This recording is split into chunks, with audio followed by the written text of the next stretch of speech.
அஸ்ஸலாமு அலைக்கும். இன்றைக்கி நம்ம பார்க்க போகிறது தக்காளி பிரியாணி. இது ஒரு சூப்பரான டேஸ்டியான லஞ்ச் பாக்ஸ் ரெசிபி. சேவ் பண்ணி வச்சுக்கோங்க. ஒரு கிளாஸ் அரிசியை ஊற வச்சுக்கோங்க. வெங்காயம் எடுத்துக்கோங்க. பேசிக் மசாலாஸ் எடுத்துக்கோங்க.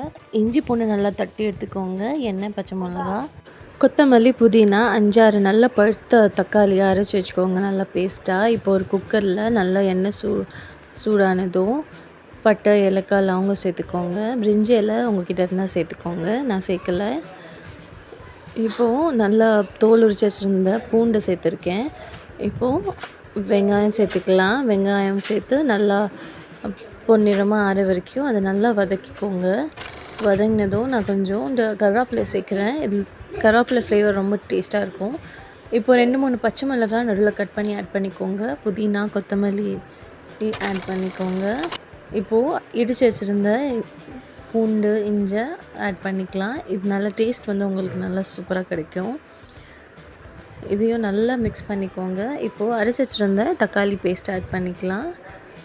நல்லா அந்த தக்காளியோட பச்சை ஸ்மெல் போகிற வரைக்கும் அதை நல்லா வதக்கிட்டே இருக்கணும். உப்பு போட்டுக்கோங்க. இப்போது மசாலாஸ், மஞ்சள்தூள், மிளகாத்தூள், கரம் மசாலா, தனியாத்தூள், காஷ்மீரி லால் மிர்ச் கலருக்கு வேணால் 1 ஸ்பூன் ஆட் பண்ணிக்கலாம். நான் பொன்னி அரிசி 1 கிளாஸ் எடுத்திருக்கேன். அதனால் 3 கிளாஸ் தண்ணி சேர்க்குறேன். நீங்கள் பாஸ்மதி அரிசியில் செய்கிறீங்கன்னா 1 கிளாஸ் பாஸ்மதி ரைஸ் எடுத்திங்கன்னா 1 கிளாஸ் தண்ணி ஊற்றணும். அதே மெஷர்மெண்ட் தான்.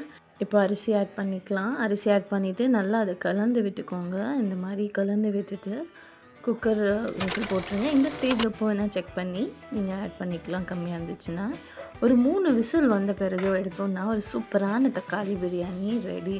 இது பிரியாணி டேஸ்ட்லேயே இருக்கும். என்ன சிக்கன்லாம் இருக்காது. பட் ஆனால் சூப்பரான ஹெல்த்தியான டிஷ். கண்டிப்பாக ட்ரை பண்ணுங்கள் லஞ்ச் பாக்ஸ்க்கு. இப்போ தக்காளி பிரியாணி செஞ்சாச்சு. சைட் டிஷ்க்கு வாங்க செய்யலாம். இதுதான் மீல் மேக்கர். மீல் மேக்கரை நல்லா வாஷ் பண்ணிவிட்டு ஊற வச்சுக்கோங்க தண்ணியில். ஒரு 1 ஹவர் நல்லா ஊற வச்சுக்கோங்க. இந்த மாதிரி சாஃப்டாக ஆகிடும் தண்ணி உள்ளே போய். இப்போது நல்லா தண்ணியை புழிஞ்சு இந்த மாதிரி பாருங்கள், எல்லா தண்ணியும் ஸ்குவீஸ் ஆகிடணும். இந்த மாதிரி புழிஞ்சு ஒரு பவுலில் ட்ரான்ஸ்ஃபர் பண்ணிக்கோங்க. அப்போ தான் உங்களுக்கு அந்த மசாலாஸ்லாம் உள்ளே இறங்கி சூப்பராக டேஸ்டியாக கிடைக்கும். இப்போது கொஞ்சோண்டு உப்பு சேர்த்துக்கோங்க. இப்போ மஞ்சள் தூள், தனியாத்தூள், சில்லி பவுடர், காஷ்மீரி லால் மிர்ச் கலருக்கு ஆட் பண்ணிக்கோங்க. கரம் மசாலா, 65 மசாலா ஆட் பண்ணிக்கலாம். இப்போ கார்ன்ஃப்ளவர் ஆட் பண்ணிக்கோங்க. ஆட் பண்ணிவிட்டு நல்லா அதை மிக்ஸ் பண்ணுங்கள். பாருங்கள், இந்த மாதிரி எல்லாமே மசாலாஸ் அந்த சோயாபீன் கீழே போயிடணும். அந்த மாதிரி மிக்ஸ் பண்ணுங்கள்.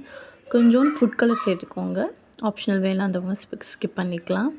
இந்த மாதிரி நல்லா அதை மிக்ஸ் பண்ணி அந்த மசாலாலாம் உள்ளே போனால் தான் உங்களுக்கு கிறிஸ்பியாக, டேஸ்டியாக, நல்லா ஸ்பைஸியான சைட் டிஷ் கிடைக்கும்.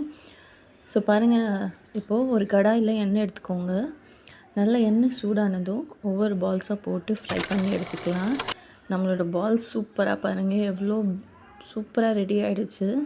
நல்லா கிறிஸ்பியாக டேஸ்டியாக இருக்கும். வீட்டில் கண்டிப்பாக ட்ரை பண்ணுங்கள். சூப்பர் காம்பினேஷன் தக்காளி பிரியாணிக்கு சோயாபீன் 65 டேஸ்ட்டாக இருக்கும். கண்டிப்பாக வீட்டில் ட்ரை பண்ணுங்கள். ரெசிபி பிடிச்சிருந்தா கண்டிப்பாக சேனல் லைக் பண்ணுங்கள், சப்ஸ்கிரைப் பண்ணுங்கள்.